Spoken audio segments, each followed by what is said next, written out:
얼마 전 어느 방송 프로를 보니까 예전에 자살을 해서 세상을 떠난 장국영에 대한 이야기가 등장하는 것을 본 적이 있습니다. 그의 삶에 대해서 뭐 여러 가지 얘기들이 많이 있지만 일단 다 그런 것을 접어두고라도 저도 장국영 생각하면 한 가지 떠오르는 에피소드가 있습니다. 아주 오래전이긴 한데 장국영과 유덕화 등 여러 유명한 배우들이 등장했던 영화가 지금은 사라진 중앙극장에서 개봉을 했습니다. 그 영화 제목은 아비정전이라는 영화였습니다. 왕가희 감독이 우리나라에서 그렇게 주목받기 전이어서 그 영화가 어떤 영화인지 사람들은 잘 알지 못했습니다. 포스터는 그 당시 유행했던 무슨 영본색 시리즈 홍콩 누아르의 영화처럼 총격전과 싸움이 벌어지는 액션이 난무하는 어떤 그 영화로 사람들은 대부분 생각을 했습니다. 좋은 배우들이 나왔기 때문에 저도 아는 사람하고 같이 갔었습니다. 아마도 그때가 크리스마스 때였다라고 방송에서 나왔습니다. 제가 본 때는 아마 구정 때쯤이었던 걸로 기억이 나는데 정확히 기억은 나진 않습니다. 어찌됐건 간에 그 영화를 이제 보러 딱 들어갔는데 포스터하고는 다르게 액션씬이 하나도 나오지 않는 것입니다. 여러 가지 사람 얘기하는 거와 어떻게 보면 철학적인 얘기들이 오고 갑니다. 또 그리고 의미 없는 듯한 행동들이 계속적으로 반복이 되어집니다. 제일 마지막 씬쯤에 가서야 한번 총격전이 벌어지고 영화는 끝이 납니다. 저는 나름대로 영화가 참 괜찮았습니다. 이 홍콩 영화에서도 이런 영화가 있을 수 있겠구나라고 하면서 또 특이하게 끝나는 것 때문에 후속편이 곧 등장하지 않을까라는 생각도 했습니다. 그런데 영화가 상영하는 내내 곳곳에서 이상한 얘기들이 등장을 합니다. 이거 뭐야? 우리 썩은 거 아니야? 언제 총격전은 등장해? 그런데 그 일이 제가 영화를 봤었을 때만이 아니라고 합니다. 첫 개봉하는 날인가 성탄절 때 개봉했었을 때는 어느 지금은 유명해진 감독이지만 그 감독이 들어갔다 나오는데 사람들이 화가 나가지고 정문에서 왁자지껄 했다고 합니다. 그리고 결국은 이 환불해 달라고 하면서 중앙극장 정문 유리창을 깨는 소동까지도 벌어졌다고 합니다. 어떤 사람에겐 편견이라는 것이 있습니다. 고적응된 선입관이라는 것이 있습니다. 예컨대 전지현이라는 우리 영화 배우는 그 사람에게 있어 등장하는 어떤 코믹성이 많이 등장을 하기 때문에 정말로 연기를 잘하는 배우임에도 불구하고 진지한 영화나 드라마를 하게 되면 어떻게 생각을 합니까? 연기 못한다 생각을 하거나 흥행하거나 따르는 경우들이 종종 있습니다. 메시아에 대한 인식도 그러했던 것 같습니다. 사람들은 생각을 합니다. 왕 예수, 왕 메시아, 우리를 구원하신 예수 그리스도를 얘기를 하면서 곧 오실 예수를 구약에서 이렇게 예언을 되어졌지만 정작 예수께서 오늘 이 성탄절처럼 그렇게 예수께서 오실 것이라고는 사람들은 생각하지 않았던 것 같습니다. 그러기에 성탄절의 모습들, 사람들의 반응은 참 많이 다릅니다. 오늘 본문에서도 그렇게 시작을 합니다. 1장 18절에 예수 그리스도의 나심은 이러하니라 라고 되어 있습니다. 우리가 성경을 읽을 때 성경 제일 처음 구절은 어떻게 시작합니까? 태초에 하나님이 천지를 창조하시니라고 되어 있습니다. 그 얘기는 뭡니까? 그런 선언 속에서 이제 어떻게 하나님이 세상을 만드셨는지를 보여주는 것입니다. 오늘 본문도 마찬가지입니다. 예수 그리스도의 나심은 이러하니라. 왕은 이렇게 오셨다라는 것을 설명하기 위해서 첫 구절을 이제 이렇게 설명을 합니다. 족보를 쫙 설명한 다음에요.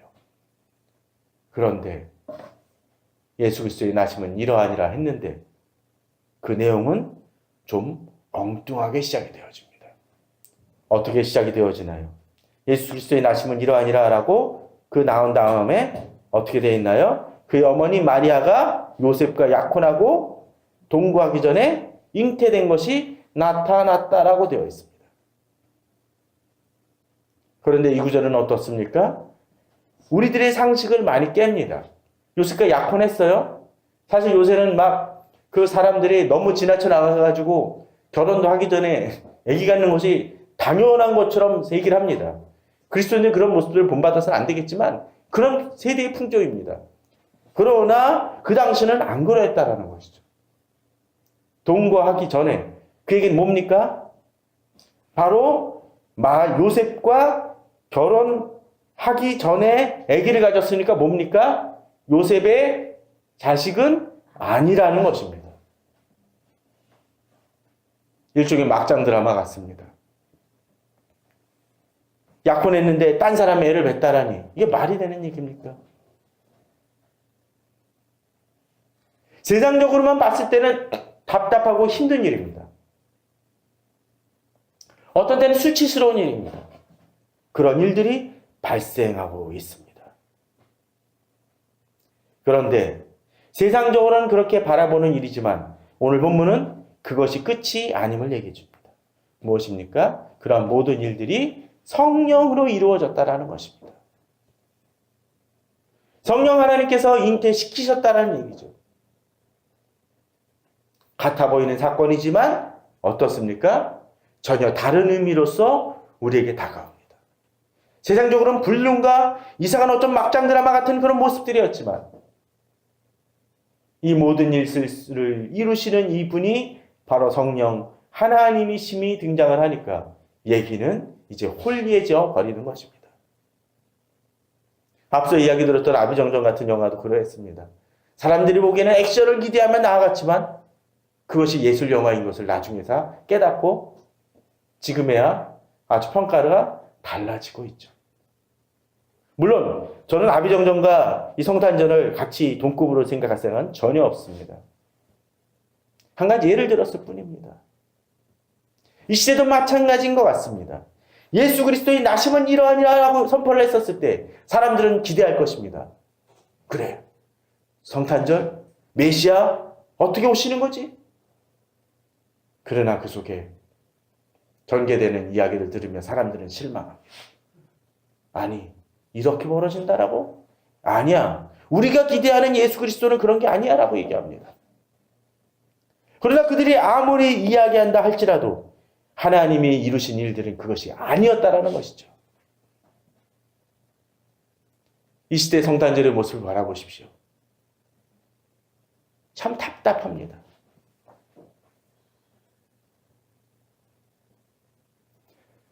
술과 또 무너진 윤리가 등장하는 것이 이 시대의 모습인 듯 싶습니다.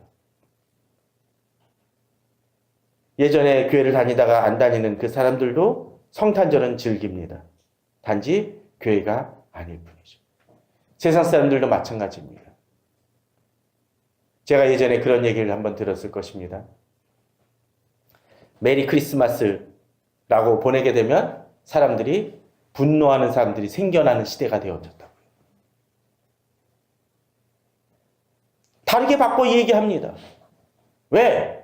성탄절은 우리가 즐기겠지만 성탄절이라고 얘기하면 특정한 종교를 지지하는 것이 돼버려. 난 싫어. 그것이 이 시대의 모습입니다. 심지어는 교회도 그런 풍조를 쫓아가는 듯 싶습니다. 성탄절을 이야기하지만 그 속에서 성탄의 의미를 깊이 생각한 사람들이 점점 사라져가는 시대입니다. 더구나 성탄절의 의미를 생각하지만 자기 방식으로 생각하고 자기가 원하는 방식으로 하고자 하는 사람들이 너무나 많이 생기는 것이 이 시대의 모습이라는 것이죠. 이런 속에서 진정으로 예수 그리스도의 나심은 이러하니라를 그 말씀 그대로 받을 수 있어야 됩니다. 우리가 생각하는 것처럼 화려하지도 않았던 그 예수 그리스도의 나심. 그러나 겉모습으로는 화려하지 않았지만 그 속에 어떤 일이 벌어집니까? 바로 성령께서 잉태하게 하심으로써 막장 드라마 같았던 그 모습이 전혀 다른 의미로서 우리들에게 다가왔다라는 것을 우리는 기억해야 할 것입니다. 이에 대한 반응이 등장을 합니다. 앞서서 우리가 지난주에 보았던 그 본문 속에서는 누가 등장을 합니까? 마리아와 엘리사벳이 등장을 했습니다. 그들에게도 예수 그리스도를 잉태하기도 전에 마리아는 그 놀라운 그 경험을 합니다. 이제 그 남편인 요셉에게도 이제 천사가 등장하는 모습이 등장을 하죠. 그런데 이 요셉도 어떤 사람입니까? 그의 남편 요셉은 의로운 사람이라고 되어 있습니다. 의로운 사람이기에 그는 지금 같은 이해할 수 없는 상황. 나랑 결혼을 했는데, 약혼도 했는데, 다른 사람의 아기를 갖다니 하면서 그는 답답했을 것입니다. 그는 의로운 사람이기 때문에 어떡합니까? 이것을 드러내지 아니하고 가만히 정리하고자 합니다. 저는 이 구절을 보면서 참 인상 깊었습니다.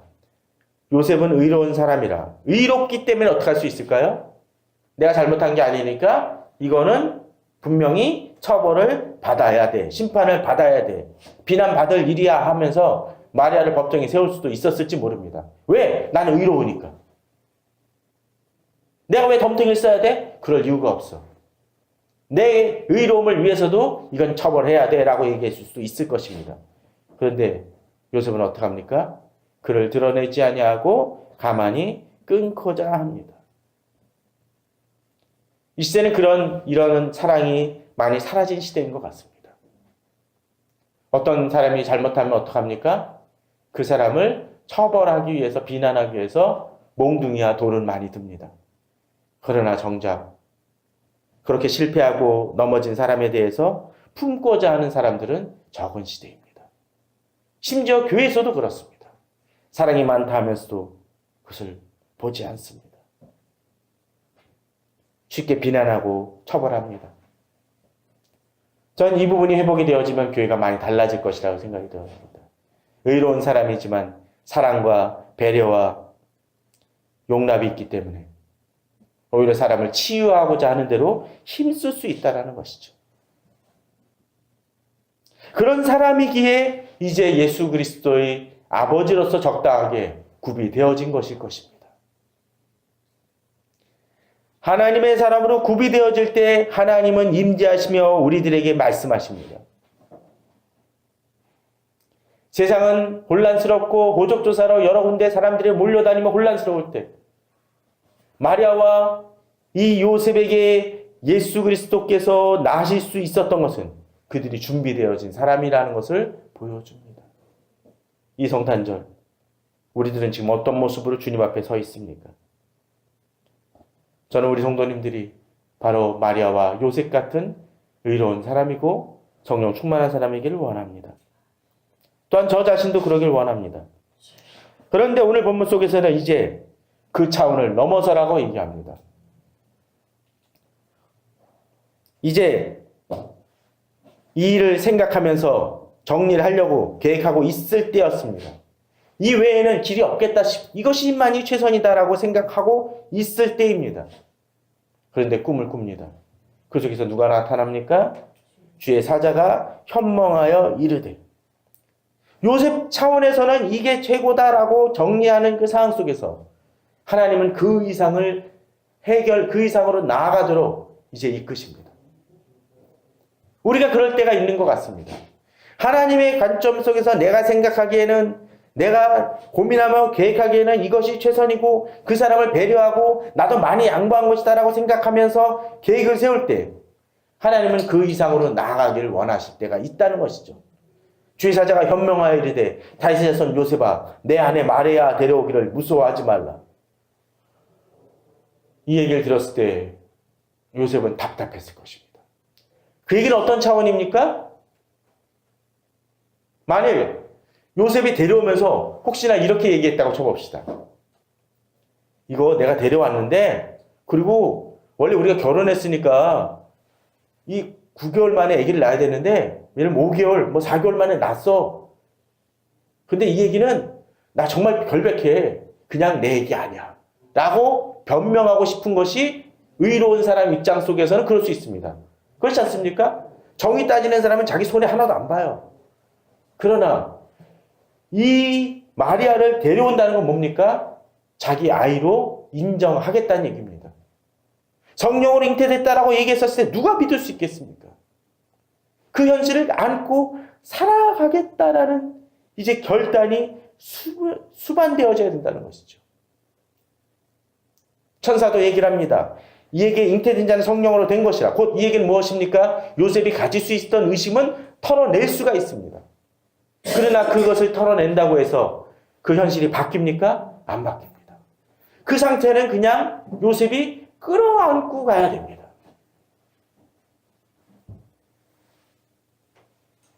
우리에게도 그럴 수 있습니다. 성탄절은 사실 그러해야 됩니다.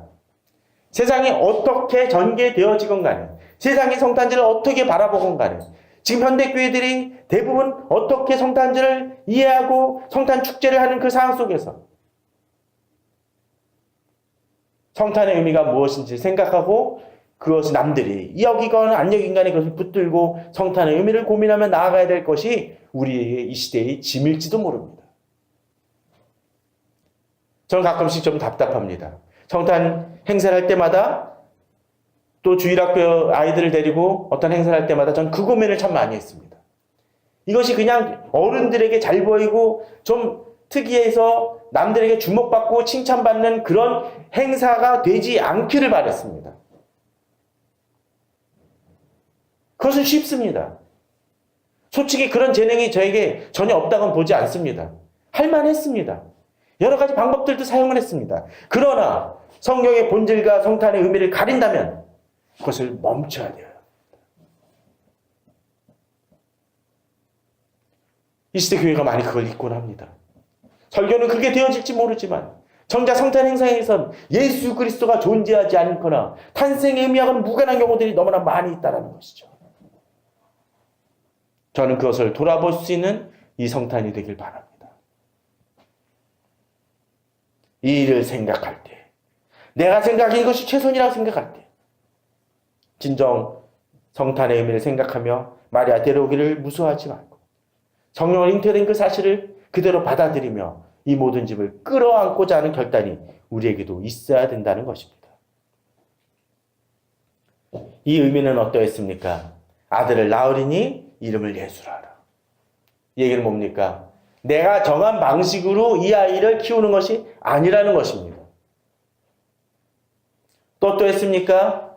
이 아이는 어떤 아이입니까? 그가 자기 백성을 그들의 죄에서 구원할 자이심이라고 했습니다. 이에게 자기 아이만이 아니라 이 백성을, 자신의 모든 예수 그리스도의 백성을, 하나님의 백성을 그 죄에서 건져서 구원할 자임은 그런 놀라운 사명을 가진 메시아임을 선포하고 있는 것입니다. 또 이 일은 어떤 것입니까? 즉흥적으로 이루어진 일이 아니죠. 주께서 선지자를 하신 말씀을 이루려 하심이. 그게 무슨 얘기입니까? 이미 갑작스럽게 이루어진 일이 아니라 이미 오래전부터 계획되어진 예언이 성취되어지는 것이라는 것입니다. 세상에는 자신이 메시아다라고 얘기하는 사람들이 참 많이 있곤 합니다. 거짓 그리스도를 라고 불릴 만한 사람들이 많이 있습니다. 근데 그들의 문제는 항상 뭡니까? 갑자기 나타나서 자기가 메시아라고 주장하는 것입니다. 그러나 메시아는 그렇지 않았습니다. 예수 그리스도는 그렇지 않았습니다. 구약에서 이미 오래전부터 계속적으로 예언되어졌던 분이었었고 그 말씀 예언 하나하나가 성취되어져 우리에게 임하신 것이라는 것입니다. 그러기에 그 구원은 예수 그리스도의 메시아 성격은 우리들에게 있어서 너무나 분명한 것이고 붙들어야 할 사실이라는 것을 우리는 기억해야 합니다. 본문은 또한 얘기를 합니다. 보라 처녀가 잉태하여 아들을 낳을 것이요 그 이름은 임마누엘이라 하리라 하셨으니 이를 번역한즉 어떻게 되어 있습니까? 오늘 제목처럼 하나님이 우리와 함께 계시다 함이라. 그렇습니다. 성탄의 의미는 하나님이 우리와 함께 계시다라는 그 사실이 이루어진 것입니다. 이것을 기억할 때 우리 삶은 달라집니다. 세상이 아무리 나에게 뭐라고 얘기하고 성탄의 의미는 그것이 아니다 할지라도 성탄의 주인공이 누가 있습니까? 바로 우리와 함께 계시다는 것입니다. 하나님이 우리와 함께 계시기 때문에 성탄의 의미는 다른 데 있는 것이 아니라 바로 우리 자신에게 있습니다. 이것을 잊을 때 모든 것은 깨어집니다. 저는 페이스북이나 여러 주변의 사람들을 보면 답답할 때가 참 많습니다. 옛날에 신앙생활 잘했고 또 좋은 교회 다녔고 어렸을 때 신앙생활 했던 사람인데 성탄절 때 보니까 호캉스를 갑니다. 가족들하고 함께 좋은 호텔에 가가지고 바캉스를 즐기는 사람을 페북에서 보았습니다. 성탄을 즐기긴 하지만 성탄으로 오신 예수 그리스도는 그곳에 없습니다.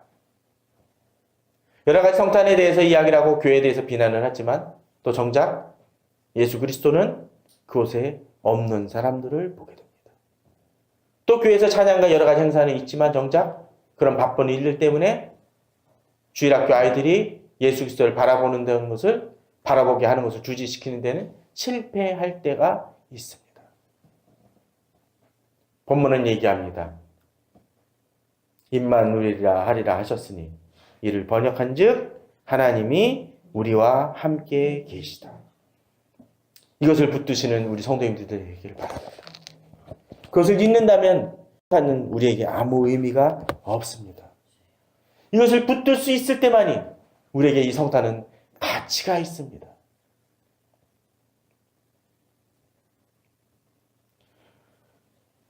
자, 이 말씀이 요셉에게 주어졌습니다. 자, 그 다음에 벌어질 일은 무엇입니까? 아내를 데려와야죠.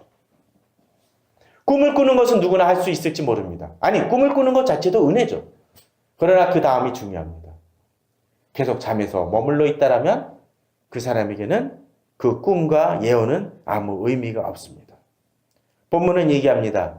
요셉이 어떻게 했다고요? 잠에서 깨어 일어났다고 되어 있습니다. 일어나야 됩니다. 하나님의 메시지를 받으셨습니까? 성경을 읽으셨습니까? 성탄의 의미가 무엇인지 깨달으셨습니까? 그러면 일어나야 됩니다. 거기에 머물러서는 안 됩니다. 그리고 본문은 뭐라고 되어 있나요? 주의 사자의 분부대로 행하여라고 되어 있습니다. 이 시대는 교회에 대한 여러 가지 얘기들, 성탄의 의미를 얘기하며 성탄의 의미를 생각해보자라고 설교 시간에 목사는 얘기합니다. 그러나 정작 교회 행사는 그것과 무관하게 돌아갈 때가 많이 있습니다. 무엇이 문제입니까? 말씀은 있지만 주의 사자의 분부대로 행하지는 않는 것입니다. 이 시대에 필요한 것 중에 하나가 바로 이것입니다. 그 말씀을 받고 깨어 일어나서 행하는 것으로 나아가야 됩니다. 아내를 데려와야 됩니다. 아내를 데려온다는 건 어떤 것입니까? 앞서 이야기 드렸던 것처럼 남들이 그에게 행할 수 있는 모든 비난을 이제 다 감수하는 것이고 또 그 비난 속에서 누구를 지킵니까? 아내인 마리아를 지키고 아기 예수를 지켜야 될 책임이 누구에게? 바로 요셉에게 있다는 것을 얘기합니다. 이 성탄의 의미 속에서 우리가 깊이 명심해야 될 것이 바로 이것일 것입니다. 이 시대 우리가 누가 지켜요? 우리가 지켜야 됩니다. 성탄의 의미를 새기고 그 성탄의 의미를 전하는 책임이 바로 우리 자신에게 주의사자처럼 우리에게도 있는 것이라는 것이죠. 그는 이 일을 위해서 아들을 낳기까지 동침하지 아니했다고 되어 있습니다. 지킵니다. 결혼했지만 이 아이를 지키고 태어날 때까지 돌봅니다. 그 과정 속에서 예수 그리스도가 탄생하신 것입니다. 이 시대 우리에게 필요한 것이 바로 이것일 것입니다. 주님의 말씀대로 분부하며 나아가며 성탄의 의미를 생각할 때 성탄은 화려한 네온 사인이나 추리 속에 존재하는 것이 아니라 우리가 주의 말씀을 붙들고 결단함 속에서 이루어지는 것일 것입니다. 그러한 성탄을 기념하고 생각하고 묵상하며 그 성탄을 주변 이들에게도 전하는 우리 성도님들 되시기를 주님의 이름으로 축원합니다.